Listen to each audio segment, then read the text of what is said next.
नमस्कार, तुमचं स्वागत आहे पालिका प्रशासनाच्या ग्राउंड रिपोर्टिंग मध्ये।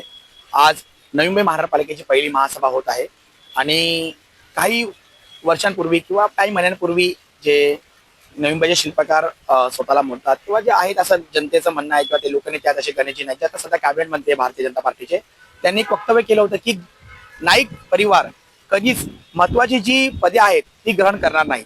मात्र आता आपण नवी मुंबई महानगरपालिकेची महासभा बसल्यानंतर किंवा विविध पक्षांचे जे आपण नियुक्त बघत आहोत भारतीय जनता पार्टीच्या माध्यमातून होतात आहे स्वतःच्या पक्षाच्या, त्याच्यामध्ये सभागृह नेते, गटनेते, सभागृह नेतेपद हे सागर नाईकांनीच घेतलेलं आहे। म्हणजे गटनेतेपद पक्षाचे जे आहेत ते सागर नाईक आहेत, जे पुतणे आहेत गणेश नाईक यांचे। त्याच्यानंतर सभागृह नेतेपद जे आहे महासभेचं जे सभागृह आहे नवी मुंबई महानगरपालिकेचं, त्या भारतीय जनता पार्टीच्या जे सत्ताधारी आहेत तिथले, तर त्यांनी सभागृह नेतेपद सुद्धा सागर नाईक यांनी घेतलेलं आहे। आणि आता स्थायी समितीच्या 16 सदस्यांची निवडणूक झाली, त्याच्यामध्ये 10 सदस्य हे भारतीय जनता पार्टीकडून घोषित करण्यात आले, ज्याच्यामध्येही सुद्धा सागर नाईक यांची नियुक्ती करण्यात आलेली आहे।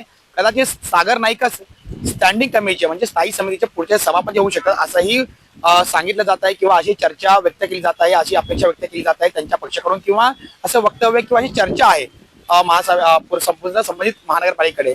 तर साधारणतः आपण असं समजूया की नाईक परिवाराकडे नाईक परिवार कोणत्याही प्रकारचं महत्वाचं पद जे आहे ते मग महानगरपालिकेच्या बाबतीत ते कोणते ग्रहण करणार नाही, हे गणेश नाईक जे मंत्री आहेत भारतीय जनता पार्टीचे, त्यांचं जे वक्तव्य आता खोटं ठरत आहे असं साधारणतः आपण समजूया। म्हणजे येणाऱ्या दिवसांमध्ये गणेश नाईकांनी केलेली जी वक्तव्य आहे त्याच्या अगोदरची विविध काही वर्षांपूर्वी केली असतील, काही महिन्यांपूर्वी केली असतील, काही दिवसांपूर्वी केली असतील, ती कदाचित आता सर्व ते पुन्हा मागे घेणार आहेत किंवा ते खोडण्यात येणार आहेत। आणि नवी मुंबईचं जे त्यांनी सांगितलं होतं की आम्ही भाग्य विधाते असणार, शिल्पकार असणार, आम्ही नवी मुंबई सुधारणार, तर काही नवी मुंबईच्या आता अधोगती सुरू झालेली आहे असं आपण साधारणपणे लक्षात घेऊ शकतो। कारण की ज्या ठिकाणी नाईक परिवार कोणत्याच प्रकारचं पद घेणार नव्हतं, तर आता सागर नाईक यांनी गटनेतेचं पद घेतलं भारतीय जनता पार्टीचं, त्याच्यात सभागृह नेते पद घेतलं महासभेचं, आणि त्याच्यानंतर आता स्थायी समिती सुद्धा मध्ये निवडून त्यांनी नियुक्ती झालेली आहे स्थायी समितीच्या सदस्यपदी भारतीय जनता पार्टीकडून।